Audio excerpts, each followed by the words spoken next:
Salut les amis, coucou les petits loups. Alors aujourd'hui, dans cette vidéo, je vais essayer de vous donner les clés pour une bonne exposition de vos photos. A tout de suite.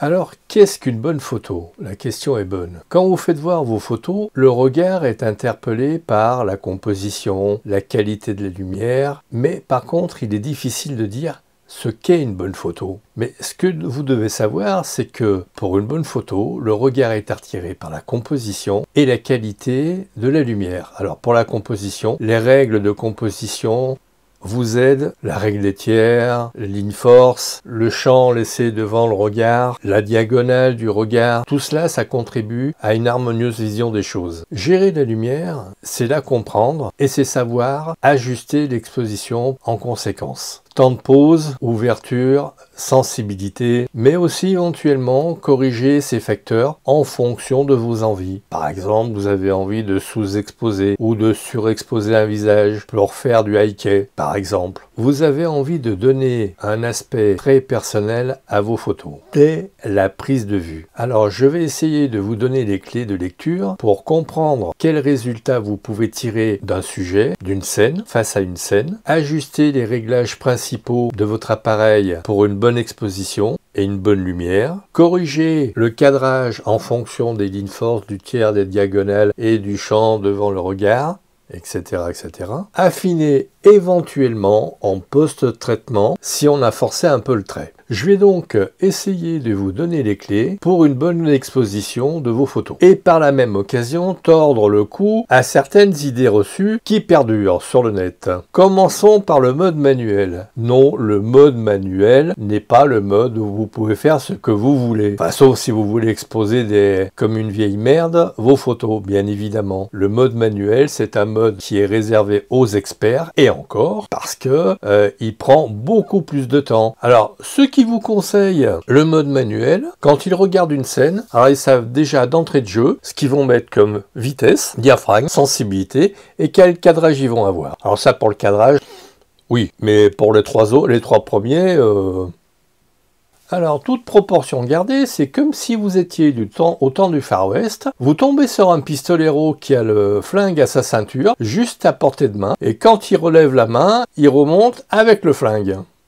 Et vous, eh bien, votre flingue, il est dans votre sac à dos et dans son étui. À votre avis, qui va tirer le plus vite et le plus juste? Vous avez compris la suite, hein? Alors, je vais commencer par le plus simple. Vous vous mettez en autofocus continu. Pourquoi?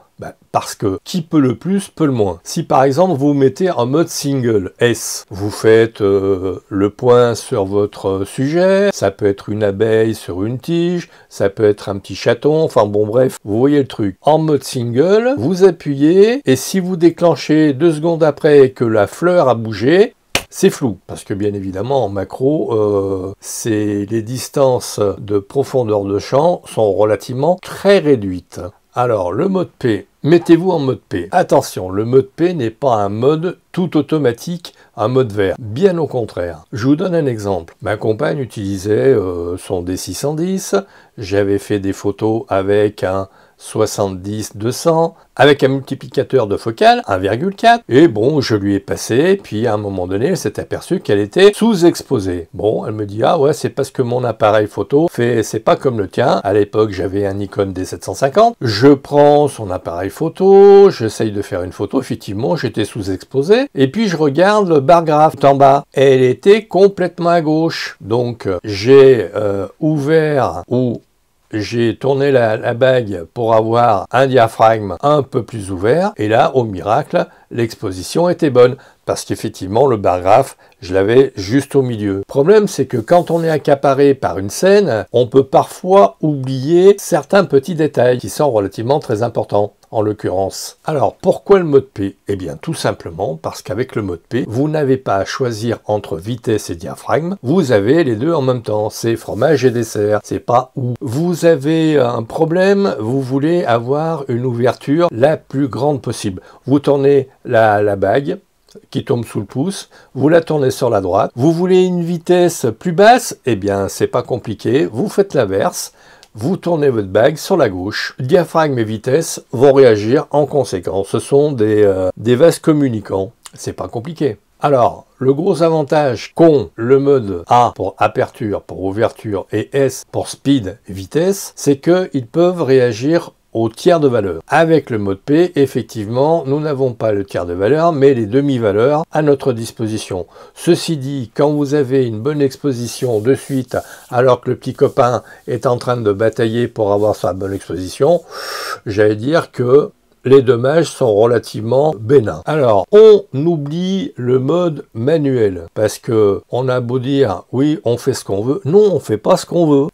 Il faut que l'exposition soit juste. Vous pouvez pas afficher un diaphragme et une vitesse au pif en disant ouais l'exposition ça bonne. Vous devrez mettre à la bonne valeur. Alors si vous savez pas jauger la quantité de lumière qui arrive sur votre sujet et qui va frapper votre capteur, eh bien vous serez dans les roses, si je puis dire. Donc on oublie définitivement. On est d'accord? On est d'accord. Alors si on veut être relativement très prudent, on réduit le bruit, mais de façon normale. On ne force pas le trait, on n'y va pas comme une brute. Les capteurs, bien que performants, doivent être aidés. On passe à l'exposition en elle-même. Essayons d'aider nos capteurs le plus possible pour qu'ils puissent nous donner les réglages les plus appropriés. Avec le HDR, on améliore la dynamique, c'est-à-dire l'écart de valeur entre les basses lumières et les hautes lumières pour une bonne exposition. C'est pas forcément obligatoire, mais si vous savez pas trop ce que vous allez pouvoir faire comme photo, vous le mettez. C'est un petit peu que lorsqu'il pleut, vous prenez le parapluie, le ciré et les bottes en caoutchouc. C'est la tranquillité. Alors le daylighting est aussi de la fête, et bien sûr. Alors le daylighting atténue l'amplitude, non pas de la dynamique du capteur, mais diminue les écarts entre les basses et les hautes lumières. Alors les basses lumières dans votre viseur, ce sera à gauche, ce sera le noir complet, et à droite, le blanc jusqu'au blanc. Entre, c'est de 0 à 255. Je vous mettrai un petit diagramme qui vous permettra de comprendre. Enfin, on a un histogramme qui vous permet justement de savoir si vous exposez plutôt pour les hautes lumières en sacrifiant un tout petit peu les basses lumières, parce que si une haute lumière est complètement cramée, vous ne récupérez pas des informations dans ce qui est cramé. Alors que si un noir est un peu bouché, enfin si une ombre est un peu bouchée, on peut récupérer jusqu'à 2 voire 3 stops pour avoir des détails. Donc on expose à droite pour bien exposer les hautes lumières, voire pour boucher un tout petit peu les basses lumières, pour éventuellement, en post-traitement,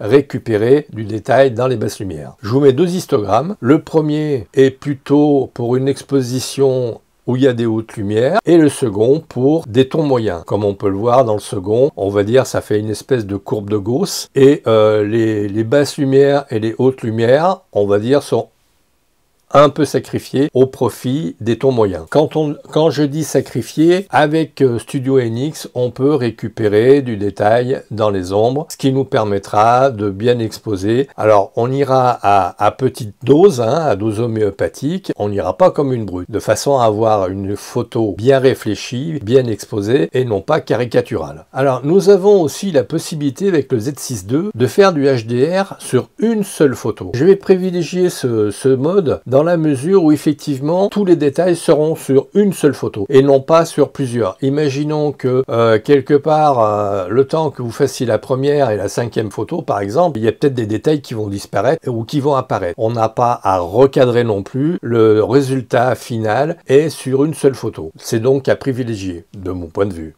Pour une histoire de commodité, de rapidité et d'efficacité. Alors comme on le voit, avoir une exposition travaillée aux petits oignons n'est pas forcément très facile. Il faut maîtriser toutes les possibilités de votre boîtier et de votre logiciel éventuellement. Alors il faut savoir analyser la scène que nous avons sous les yeux, savoir si elle est contrastée, si elle est moyennement contrastée. Si vous avez du mal à analyser, mettez-vous en daylighting, en mode automatique, avec la matricielle, de façon à ce que le daylighting puisse bien récupérer les multizones de la matricielle. Alors de même que pour le HDR, vous irez faire des réglages à dose homéopathique. Il ne faut pas avoir une caricature de photo, mais une photo qui aura bien été réfléchie. J'ai fini de vous donner les quelques clés pour avoir une bonne exposition, pour avoir de bonnes photos. Likez, partagez, abonnez-vous, faites abonner si cette vidéo vous a plu. Faites du bruit autour de cette vidéo. Merci pour votre écoute et à très vite.